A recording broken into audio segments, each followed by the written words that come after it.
হ্যাঁ বলে দিবি না 70 মিটার সামনে রাইটে হবে দেখে বলি কি সামনে রাইট এইখান দিয়ে রাইটে দেখাচ্ছে ও না 20 মিটার রাইটে তোর নেবে জিজ্ঞেস করতে হবে বেশি বন্ধ কর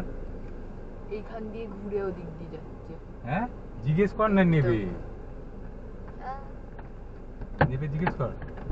গাড়ি আছে না দূর হ্যাঁ? ও দিদি বলছি যে ওই যে চাতাল আছে না চাতাল কোন দিকে হয় এইদিকে আচ্ছা ঠিক আছে হ্যাঁ হ্যাঁ